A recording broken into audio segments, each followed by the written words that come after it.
आप सबका super concept classes में स्वागत है। और आज की इस वीडियो में आप लोगों को क्लास 11 हिंदी इलेक्टिव का very very important MCQ questions कराने वाला हूं, तो आप लोग वीडियो पर कंप्लीट बने रहें। तो चलिए शुरू करते हैं और एक एक करके हर एक क्वेश्चन को देख लेते हैं। देखिए यहाँ पर सबसे पहले हमें एक पैसेज दिया गया है, तो सबसे पहले आप लोगों को पैसेज को पढ़ना पड़ेगा। तो आप लोग पैसेज को एक बार पढ़ लीजिएगा और पैसेज को पढ़ने के बाद आप लोगों को यहाँ पर क्वेश्चन नंबर 1 से लेकर क्वेश्चन नंबर 5 तक का आंसर देना है। आप लोग देख सकते हैं यहाँ पर क्वेश्चन नंबर 1 से लेकर क्वेश्चन नंबर 5 तक का आंसर देना है। देखो भाई हमारे पास यहाँ पर जो सबसे पहला जो क्वेश्चन है, क्वेश्चन नंबर 1, यहाँ पर क्या दिया गया देख सकते हैं कि प्रस्तुत गद्यांश का उचित शीर्षक दीजिए। शीर्षक माने होता है टाइटल।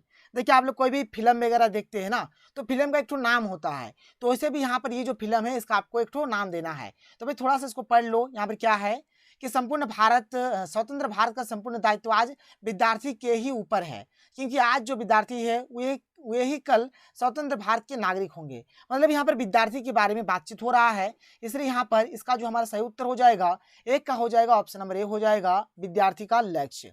ठीक है, कोई दिक्कत नहीं है, बात समझ में आ गया। इसके बाद आगे चलो भाई, अगला जो प्रश्न है देख लो क्या है कि भारत की उन्नति किस पर निर्भर करती है। देख लो यहाँ पर आप चाहे तो पैसेज यहाँ पर देख भी सकते हो। देखिए लिखा है कि भारत की उन्नति और उसका उत्थान उन्हीं की उन्नति और उत्थान पर निर्भर करता है। यानी किसके ऊपर? तो विद्यार्थी के ऊपर। यानी कि सारा का सारा ये हमारा किसके ऊपर निर्भर करता है? तो विद्यार्थी के ऊपर। बात क्लियर हो गया। तो यहाँ पर इसका सही उत्तर हो जाएगा ऑप्शन नंबर सी हो जाएगा, विद्यार्थियों पर। यानी भारत की जो उन्नति है ये किस पर निर्भर करती है? तो विद्यार्थियों पर निर्भर करती है। अगला प्रश्न है कि राष्ट्र के प्रति अपने कर्तव्य का निर्वाह एक विद्यार्थी कैसे कर सकता है? कैसे कर सकता है भाई? तो इसका सही उत्तर होगा, पहले तो आप यहाँ पर पैसेज में चले जाइए। कैसे होगा? देखिए यहाँ पर साफ साफ आप लोगों को कहीं ना कहीं जरूर मिलेगा, तो आप लोगों को पढ़ना पड़ेगा। यहाँ पर देखिए लिखा हुआ है, यहाँ पर लिखा है कि भली भांति विद्योपार्जन करके वो राष्ट्र के प्रति अपने कर्तव्य का निर्वाह सुचारू रूप से कर सकता है। बात क्लियर हो गया। तो कर्तव्य का निर्वाह करने के लिए वो क्या करेगा भाई? उसको तो विद्या उसको अर्जन करना पड़ेगा, पढ़ना पड़ेगा अच्छी तरीके से। तो इनका सही उत्तर यहाँ पर ऑप्शन नंबर ए हो जाएगा, विद्योपार्जन करके। कोई दिक्कत नहीं है। अगला प्रश्न है कि विद्यार्थी को किस दृष्टिकोण से अपने लक्ष्य का निर्माण करना चाहिए? तो किस दृष्टिकोण से करना चाहिए भाई? तो यहाँ पर इसका हमारा जो सही आंसर होगा, इससे पहले आप लोग पैसेज में चले जाइए। यहाँ पर क्या कि विद्यार्थी को किस दृष्टिकोण से अपने जीवन का निर्माण करना चाहिए, अपने जीवन का जो निर्माण करना चाहिए कौन से दृष्टिकोण से करना चाहिए भाई? देख लो यहाँ पर साफ साफ कहीं ना कहीं जरूर लिखा हुआ होगा। तो यहाँ पर लिखा कि जो विद्यार्थी राष्ट्रीय दृष्टिकोण से, देखो राष्ट्रीय दृष्टिकोण का यहाँ पर बात हो रहा है, कौन से दृष्टिकोण से भाई? तो राष्ट्रीय दृष्टिकोण से। यानी इसका सही उत्तर क्या हो जाएगा? राष्ट्रीय दृष्टिकोण इसका राइट आंसर होगा, ऑप्शन नंबर सी इसका सही हो जाएगा। क्वेश्चन नंबर 5 है कि छात्रों को कब राजनीतिक क्षेत्र में कदम रखना चाहिए? कब राजनीतिक क्षेत्र में उनको कदम रखना चाहिए भाई? तो यहाँ पर देख लो इसका जो आंसर हो जाएगा, राजनीतिक क्षेत्र में जो कदम रखना चाहिए, यहाँ पर लिखा है कि अतः छात्रों को चाहिए कि सर्वप्रथम अपने आप को योग्य बनाने के बाद ही वे राजनीतिक क्षेत्र में कदम रखें। मतलब सबसे पहले वो अपने आप को क्या करेंगे? योग्य बनाएंगे, उसके बाद उसे राजनीतिक क्षेत्र में कदम रखना चाहिए। तो यहाँ पर इसका जो हमारा राइट आंसर हो जाएगा 5 का हो जाएगा, ऑप्शन नंबर ए हो जाएगा, अपने आप को योग्य बनाने के बाद उसको राजनीतिक क्षेत्र में कदम रखना चाहिए। देखो भाई पैसेज का जो होगा ना, आप लोग भी आसानी से कर सकते हो, कोई दिक्कत नहीं होगा। आप लोग एकदम आसानी से हर चीज को कर लीजिएगा, कोई प्रॉब्लम कोई दिक्कत नहीं होगा। इसके बाद देखो फिर से हम यहाँ पर इस प्रकार का भी एक पैसेज हो सके दिया जा सकता है। तो देखिए हमारे पास ये वाला जो पैसेज है इसका आंसर आप लोग किस प्रकार से लिखिएगा। तो यहाँ पर क्वेश्चन 6 है कि चांद ने आदमी को अनोखा जीव क्यों कहा है? देखो इसको पढ़ो, यहाँ पर साफ साफ लिखा है कि आदमी भी क्या अनोखा जीव होता है, उलझने अपनी बनाकर आप ही फंसता है। यानी यहाँ पर 6 का सही उत्तर हो जाएगा, ऑप्शन में ये हो जाएगा, क्योंकि वह उलझने अपनी बनाता है। ये हो जाएगा इसका राइट आंसर। क्वेश्चन नंबर 7 क्या है कि गगन का चांद कभी से कब बातें कर रहा है? जो गगन का जो चांद है भाई, कभी से कब बात कर रहा है बताना है। तो ये कर रहा है रात में। देखिए साफ साफ लिखा है कि रात यूं कहने लगा मुझसे गगन का चांद, मतलब कब बात कर रहा है? रात के समय। 7 का सही उत्तर यहाँ पर ऑप्शन नंबर ए हो जाएगा, रात यहाँ पर इसका राइट आंसर होगा। अगला क्वेश्चन देखिए, क्वेश्चन 8 क्या है कि प्रस्तुत पद्यांश का उचित शीर्षक दीजिए। यहाँ पर भाई टाइटल देना है, एक अच्छा सा टाइटल यहाँ पर देना है। तो यहाँ पर एक्चुअल में यहाँ पर ये जो बातचीत हो रहा है कवि और चांद के बारे में बातचीत हो रहा है, तो 8 का यहाँ पर सही उत्तर होगा, ऑप्शन नंबर ए हो जाएगा, कवि और चांद। देखो टाइटल कोई जरूरी नहीं कि आप लोगों का एक ही होगा, टाइटल कुछ अलग भी हो सकता है, ठीक है। लेकिन यहाँ पर टाइटल आपका कवि और चांद हो जाएगा, जिसमें कवि भी आ रहा है और चांद भी आ रहा है। क्वेश्चन नंबर 9 है कि गगन शब्द का पर्यायवाची शब्द क्या है? तो गगन का जो हमारा पर्यायवाची शब्द जो होता है, गगन का हमारा होता है नभ। गगन, नभ, आसमान, आकाश, ये सब इसका पर्यायवाची शब्द होता है। क्वेश्चन नंबर 10 क्या कि चांदनी रात में कभी क्या करते हैं? तो भाई चांदनी रात में कभी क्या करते हैं, यहाँ पर आप लोग चाहे तो देख सकते हो। देख लीजिए यहाँ पर चांदनी चांदनी पर बैठ स्वप्नों पर सही करते, यानी भाई स्वप्न देखते हैं। क्या करते हैं? स्वप्न देखते हैं चांदनी रातों में। यानी यहाँ पर क्वेश्चन नंबर 10 का जो हमारा राइट आंसर होगा ऑप्शन नंबर ए हो जाएगा, स्वप्न देखते हैं। कोई दिक्कत नहीं है, ये पैसेज भी खत्म हो जाता है। इसके बाद हमारा अभिव्यक्ति और माध्यम आ जाता है। देखो क्वेश्चन 11 क्या है कि विज्ञान वरदान अथवा अभिशाप विषय पर निबंध लिखने के लिए आप किस शैली का प्रयोग करेंगे? तो यहाँ पर जो शैली का प्रयोग किया जाएगा विचारात्मक शैली का प्रयोग होगा। ऑप्शन बी सही हो जाएगा। निबंध लेखन के माध्यम से निबंध लेखक के किस गुण को परखा जा सकता है? तो यहाँ पर इसके जो भी ज्ञान और जो भी अनुभव है इसको देखा जा सकता है कि उसका ज्ञान कितना है, नॉलेज कितना है, एक्सपीरियंस कितना है, ये सब। ठीक है।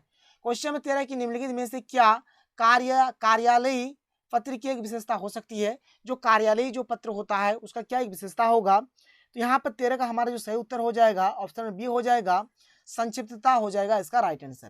क्वेश्चन 14 की रिपोर्ट में दी गई जानकारी का स्वरूप कैसा होना चाहिए?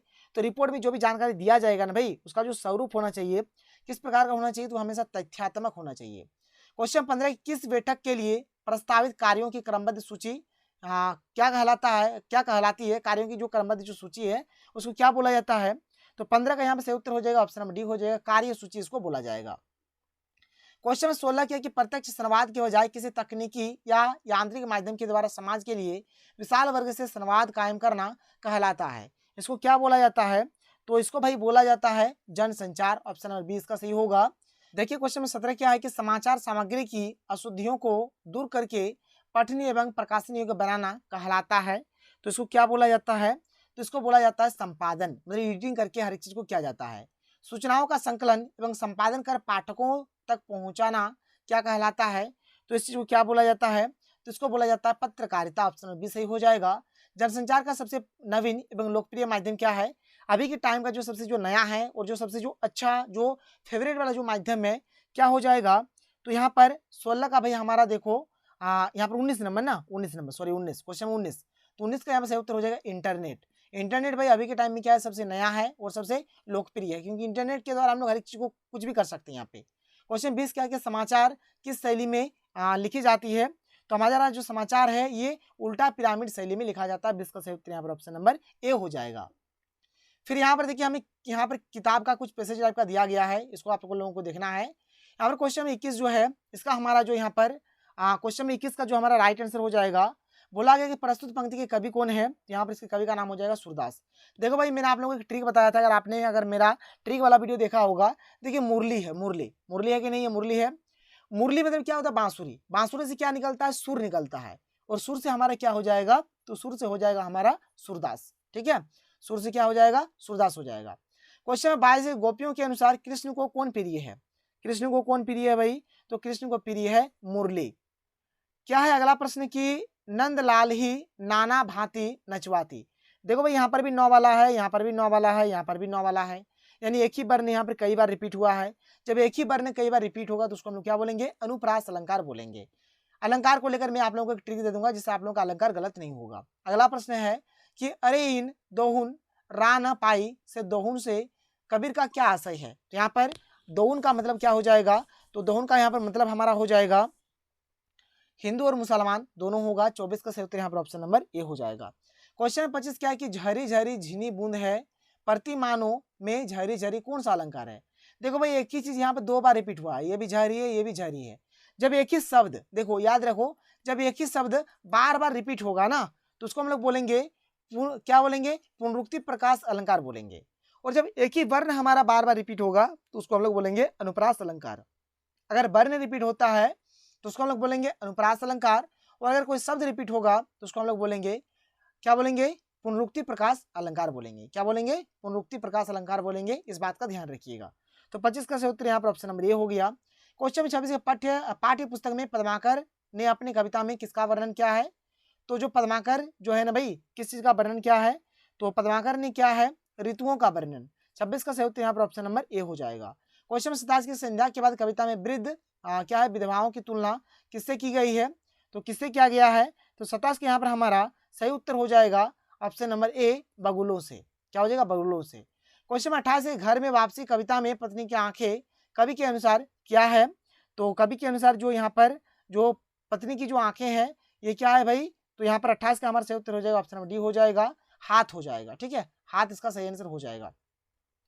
क्वेश्चन 29 क्या कि महादेवी वर्मा का आधुनिक काल के किस वाद से संबंध है? तो यहाँ पर महादेवी वर्मा का जो संबंध है छायावाद से है। 29 का सही उत्तर यहाँ पर ऑप्शन नंबर ए हो जाएगा। क्वेश्चन 30 क्या कि कबीरदास की रचनाएं किस पुस्तक में संकलित है? तो यहाँ पर 30 का हमारा जो सही उत्तर होगा ऑप्शन नंबर सी हो जाएगा, बीजक इसका राइट आंसर होगा। यानी कि कबीरदास का जितना भी रचना है भाई वह बीजक में सब कुछ इंक्लूड है। इसके बाद देखो यहाँ पर हमें फिर से पैसेज दिया गया है, इसको आप लोगों को पढ़ना है। इसके बाद नीचे क्वेश्चन का आंसर देना है। पहला कि प्रस्तुत पंक्तियों के लेखक कौन है? तो यहाँ पर इसके लेखक का नाम हो जाएगा भारतेंदु हरिश्चंद्र हो जाएगा। इंग्लैंड के लोग आगे क्यों बढ़ गए, इसको पढ़िएगा तो आप लोगों को आंसर मिल जाएगा। तो 32 का यहाँ पर सही उत्तर हो जाएगा ऑप्शन नंबर बी हो जाएगा। काम करते हुए आगे की उन्नति के विषय में सोचते हैं इसलिए इन लोग आगे बढ़ गए। कोई दिक्कत कोई प्रॉब्लम नहीं है, आगे बढ़ो भाई, आगे आगे आप लोग भी बढ़ जाओ। अगला प्रश्न देख लो, क्वेश्चन नंबर 33। ठीक है, क्वेश्चन नंबर 33 हमारे पास क्या है? प्रस्तुत पंक्ति किस पाठ से ली गई है? देखो भाई यहाँ पर जब इसके लेखक का नाम हुआ भारतेंदु हरिश्चंद्र, भारत वाला आ रहा था, इसका ये वाला आंसर हो जाएगा यहाँ पर। ठीक है, भारत वाला ही हो जाएगा कि भारतवर्ष की उन्नति कैसे हो सकती है। 33 का सही उत्तर यहाँ पर ऑप्शन नंबर डी हो जाएगा। देखिए क्वेश्चन 34 क्या है कि ईदगाह कहानी के मुख्य पात्र का क्या नाम है? तो ये जो चैप्टर है इस चैप्टर के जो मुख्य पात्र है इसका नाम है भाई हामिद। ठीक है, दोपहर का भोजन किसकी रचना है? देखिए मैंने आप लोगों को ट्रिक बताया था कि अगर आप लोग दोपहर में अच्छा भोजन खाएंगे ना, अगर अच्छा भोजन करेंगे तो आप अमर हो जाएंगे। तो अमर से हो जाएगा अमरकांत। तो 35 का सही उत्तर यहाँ पर ऑप्शन नंबर ए हो जाएगा। क्वेश्चन नंबर 36 क्या है कि ओम प्रकाश वाल्मीकि ने खानाबदोश कहानी में किस वर्ग की विडंबना को उजागर किया है? तो 36 का यहाँ पर हमारा सही उत्तर हो जाएगा ऑप्शन नंबर ए हो जाएगा, श्रमिक वर्ग इसका राइट आंसर हो जाएगा। क्वेश्चन नंबर 37 क्या है कि ज्योतिबा फुले की पत्नी का क्या नाम था? तो ज्योतिबा फुले के पत्नी का जो नाम था भाई ये हो जाएगा हमारा सावित्री बाई हो जाएगा, ऑप्शन नंबर सी हो जाएगा सही।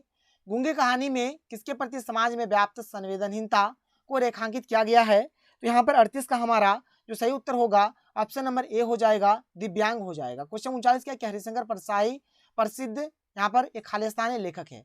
तो भाई यहाँ पर किस चीज के लिए प्रसिद्ध, कौन चीज का प्रसिद्ध लेखक है? तो यहाँ पर 39 का जो हमारे यहाँ पर सही उत्तर हो जाएगा हास्य व्यंग हो जाएगा। 39 का ऑप्शन बी यहाँ पर सही हो जाएगा। तो देखिए क्वेश्चन 40 क्या है कि प्रेमचंद की सभी कहानियां किस पुस्तक में संग्रहित है? तो उस पुस्तक का नाम क्या है? तो उस पुस्तक का नाम है मानसरोवर। 40 का सही उत्तर यहाँ पर ऑप्शन नंबर डी हो जाएगा।